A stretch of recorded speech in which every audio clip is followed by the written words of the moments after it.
You want to talk about the presidential campaign of 2020?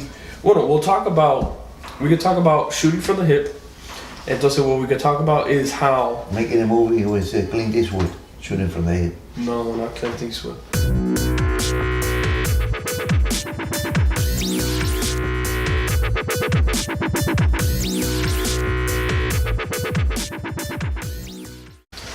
What is going on, guys? Welcome back to another episode of The Campaign Grind.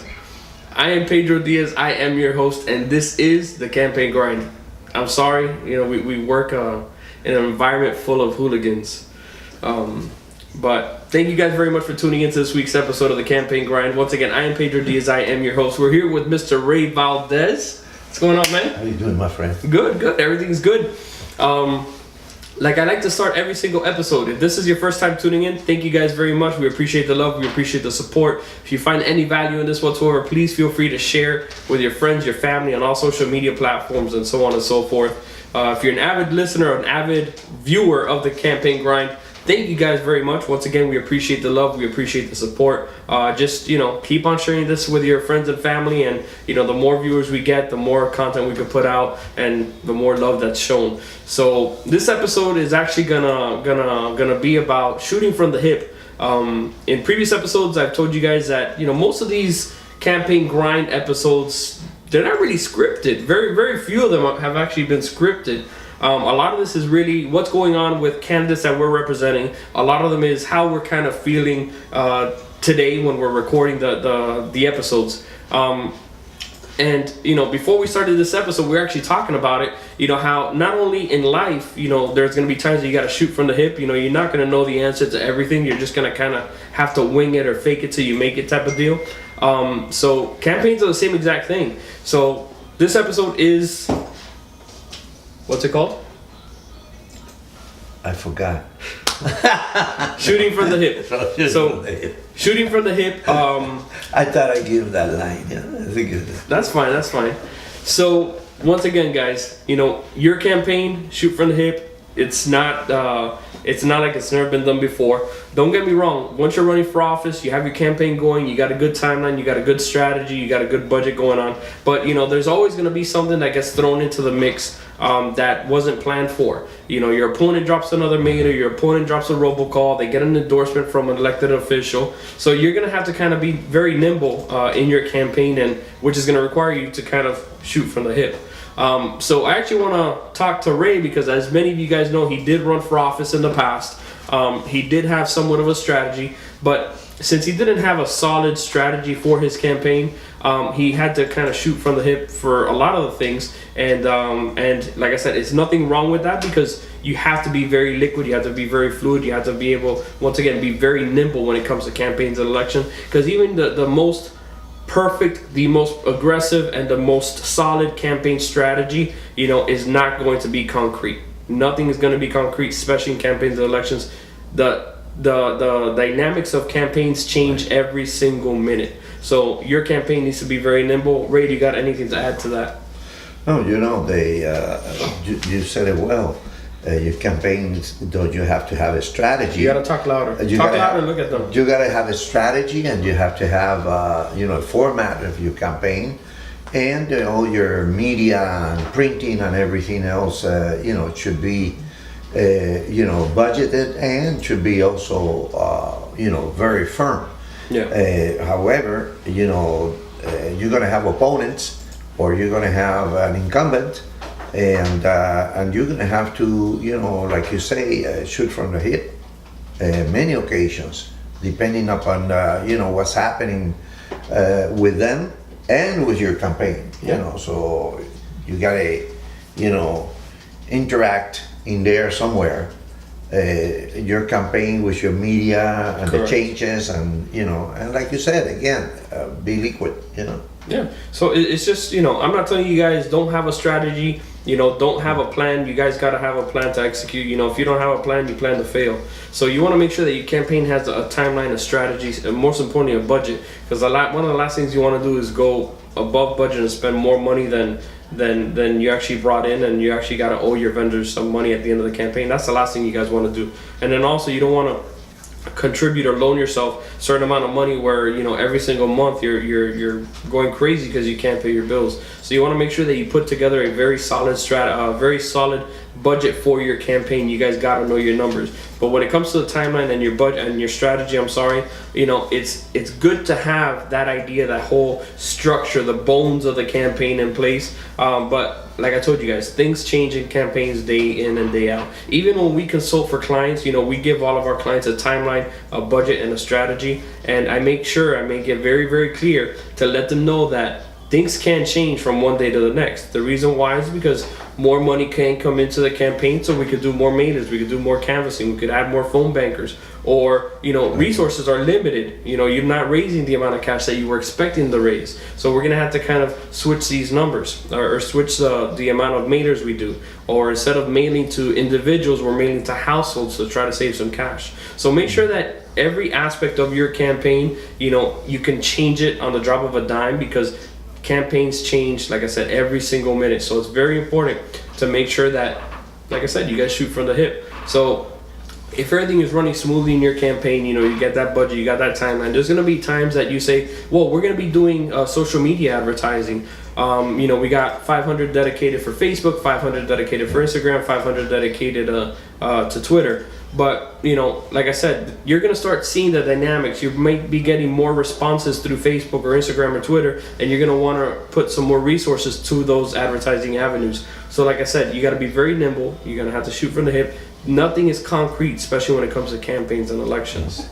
And, you know, like you were saying, you know, you might have so much money allocated for this or that and the other things, but you might have to switch around depending upon how you see and depending upon the availability of funds in your campaign. Yep. A lot of times, you know, you know, that pound cards or radio announcement or whichever is not being so effective, so you need to switch to what's most effective. Absolutely. It's going to help your you know, winning that election the most. Correct.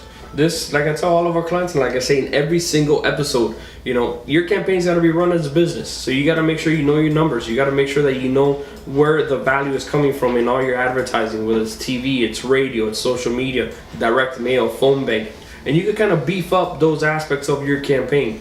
You know, one of the last things you want to do is try to stick to that plan. Obviously, you want to stick to that plan as much as possible. But like I said, throughout the campaign, things are going to change. You're going to want to make sure that you get the most bang for your buck. So if one thing is not working in your campaign, you can just cross it out and basically put those resources into something else that is going to get you those votes that are necessary to dominate your election. Guys, I don't know if you guys noticed, but Mr. Ray Valdez over here, you got this really cool campaign grind pin. You guys like these pins? Comment below. Let us know what you guys think. Those pins are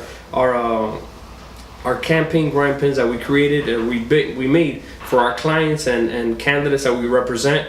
You know, we're very selective with the people that receive those campaign grind pins. Just comment below. Let us know what you guys think. This episode of the Campaign Grind was brought to you by electionmarketplace.com. Make sure you check out electionmarketplace.com for all of your campaign needs, designing, printing, websites. You know, I think we're actually offering free nationwide shipping on all these products. So make sure you guys check it out, electionmarketplace.com. Are you still offering that 15% discount? Well, the 15% discount, we had to stop it because we're getting a lot of orders.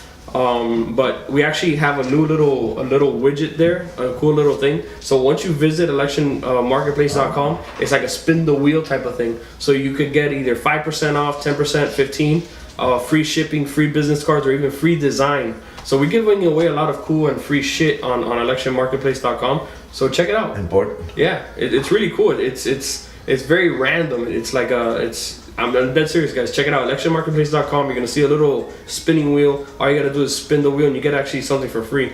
Any savings? Well, yeah, you get stuff. Campaign. You get stuff for free, and you actually get some savings. So check it out, electionmarketplace.com. Yeah. You know, spin that wheel, see what you guys get. It was actually a pretty neat idea.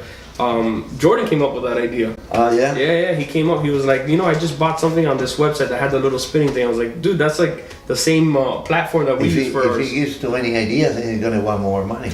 More than likely, but you know, if he's bringing in money, then it's all good. Yeah. It's all good. But How you guys, doing? make What sure you say, make sure George? make sure you check out electionmarketplace.com for all of your campaign needs. No, you know what I was gonna say. If you know, if you're running for office or you're planning to run for office yourself, well, here you are. You know, contact Pedro.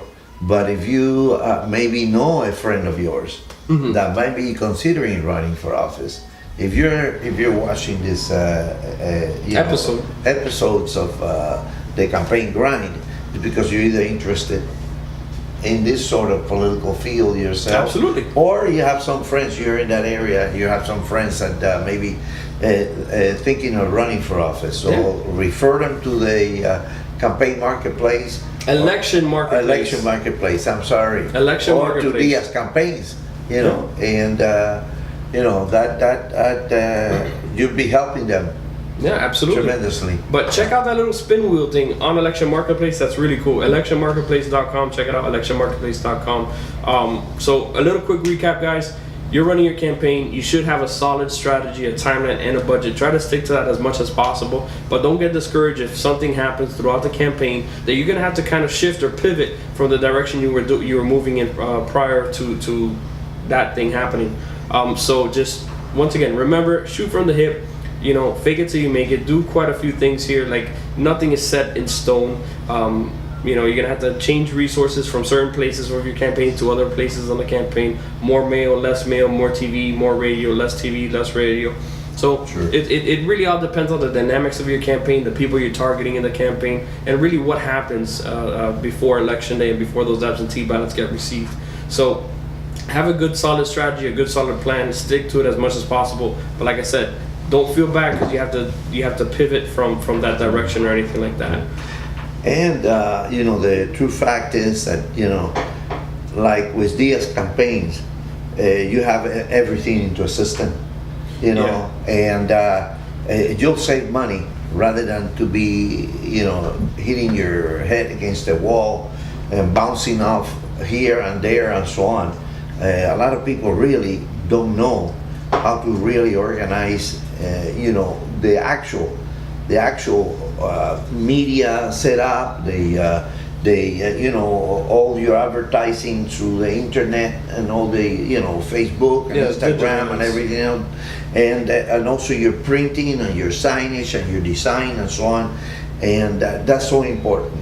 And the earliest you can, you know, get it all in one place. Yeah. That way it's easier for you also to make additional improvements or make changes, you know, during the different phases of your campaign, because some of these campaigns, like in my case, I ran for almost 2 years. You know, it's a long time. You're gonna run for office, a year is nothing, you know, and you're gonna have a lot of fluctuations going on. No, So absolutely. you need to be able to just, you know, make a decision and make a change, you know, on the drop of the dime, like you said. Exactly. Like I said, it's just like a business. Like, there are some campaigns that we represent clients, and they give us the liberty to kind of, you know, be creative with their campaign and really do what's really neat and really cool that, you know, younger voters are gonna like and the traditional voters are gonna like, and so on and so forth. But then we also get these clients that are very hardcore, very, you know, by the book. It's got to be like this, it's got to be like that, and that's cool too. But you guys got to remember, people, especially now in today's day and age with all this technology, you know, people go on Facebook, social media, Twitter, Instagram, so on and so forth, and they want to see some cool things. You know, people think of campaigns and elections as like this old, you know, white, gray-haired man running for office. You know, nothing really cool, nothing. Talking about me again? I'm talking about you again. But, you know, that's what people think about. So when we get candidates that allow us and give us that freedom to really do cool stuff for their campaign, you know, we do get a lot of positive feedback from their campaign. Like, for instance, I guess the next thing that's happening now is St. Patrick's Day. So what we've done in the past is for different holidays and different, you know, themes or anything like that, we would change the candidate's logo or put some, you know, green little clovers on their logo, or if they have an eye, instead of the dotted I, we'll put the little green clover or something like that. Something cool and something creative that will draw attention to the younger voters as well, and the older voters won't necessarily care about that. They'll be, oh, that's a pretty neat idea, very cool little marketing thing. You know, you got to treat your campaign as a brand. You got to have fun with it. You know, it can't just be this, you know, traditional type of style campaign, because that's what people are used to. And with today's day and age and technology and the way that campaigns are run and dominated now, you got to think outside the box and you got to do cool shit like that. And you got to have a staff, and nothing better than to have a staff that knows what they're doing, and that you can, everything's systemized and you can make those changes, as things come up, like you're saying, Yeah. It's very important to be able to make those changes promptly, and to be able to utilize the resources timely, and so on. Yeah, absolutely. Very important. But guys, we are getting towards the tail end of the campaign grind. This episode of the campaign grind. I'm sorry. As always, if you have any questions whatsoever, please feel free to give us a call. 1-888-688-DIAZ, DIAZ. Once again, 1-888-688-DIAZ. That takes you, that you call directly to Diaz Campaigns. Any questions you guys got, or shoot me an email directly. Pedro at DiazCampaigns.com. Pedro at DiazCampaigns.com. You gotta add anything else? No, that's very fine. Yeah. I think that we'll see them next week. We'll see you guys next week. So once again, any questions, give us a call. 1-888-688-DIAZ. 1-888-688-DIAZ. Give me call. I gotta give me or shoot me an email. Pedro at DiazCampaigns.com. As always, thank you guys very much for tuning into this week's episode of the Campaign Grind. I am Pedro Diaz, signing out.